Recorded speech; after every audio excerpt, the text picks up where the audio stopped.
I'm part of Pen to Print, which has been running in Barking and Dagenham for, I believe, 3 years or so now. Pen to Print is an amazing initiative, and I'd recommend anyone to get involved in it. You don't even have to live in Barking and Dagenham to take part. Pen to Print is so important because it's created a storm of literacy. And when I mean literacy, it's not just stringing words together, it's an appreciation for literature in every way. The journey I've made in my understanding of art and writing and poetry is a straight line. You know, I know so much more about poetry, about writing. There are creative writing classes. You can write a novel, you can write short stories. There are poetry groups, there are writing groups, there's writing classes of every kind. You can learn to write a novel, you can learn to write poems. There's everything in Barking and Dagenham, and it's so important. I live in the house I was born in, and when I was a child, the worst school in the country was at the top of my road, and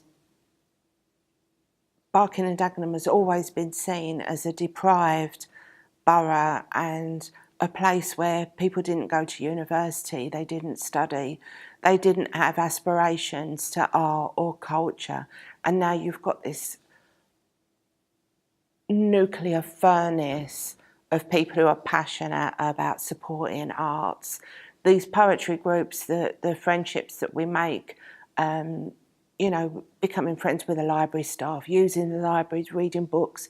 You know, the passion for literature and art has just exploded out of Barking and Dagenham. And the journey I've made over the last 2 years with writing poems, because I did used to write poems, but in a very amateurish and childish fashion, just as an outlet for the frustrations and the difficult things in my life that I couldn't communicate in conversation with the people I wanted to speak to. You know, for me, poetry has helped me pick out, like, you see Dumbledore with his pensieve in Harry Potter films. Poetry has enabled me to go back to things I've remembered or half remembered, to commemorate things from my childhood that I would never, it wouldn't make enough of an interesting conversation to talk to someone about, but I can make a poem and frame that treasured memory. And then because it's in the form of a poem and now it's in a book, it becomes something that can provoke a conversation, or it might provoke a memory that's been forgotten by somebody else. For example, one of the poems I've written talks about chicks and these hatchlings and the starlings and the blackbirds feeding the chicks. And it's this very specific memory, a happy memory from my childhood. And that, to me, is, again, like Harry Potter, those moving pictures where, you know, the snapshot of the past lives on. And that's very much what you do get back from poetry. You get to look at your life in the context of your past. You look at your life in the context of the people that you meet and their life experiences. And poetry allows you to dip in a very free and liberating way into literature.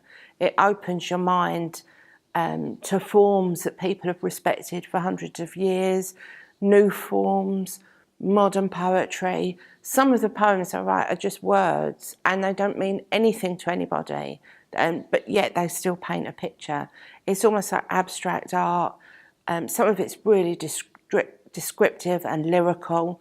Poetry allows you to be so many things, and you're not constrained by your physical form or your appearance or how much money you have or what status symbols you own. You know, when you write a poem, you put a part of yourself, even if it's heavily disguised, out there. And anyone who reads your poem is interacting with you and living some part of your life and creating new memories for themselves. So it's really important to do it. So I would recommend everybody to come and join Pen to Print. There are so many things to do, and you may find it life-changing too. If you want free support and mentoring to help you in your writing journey, join Pen to Print. The link for Pen to Print is www.lbbd.gov.uk /pen to print, all one word.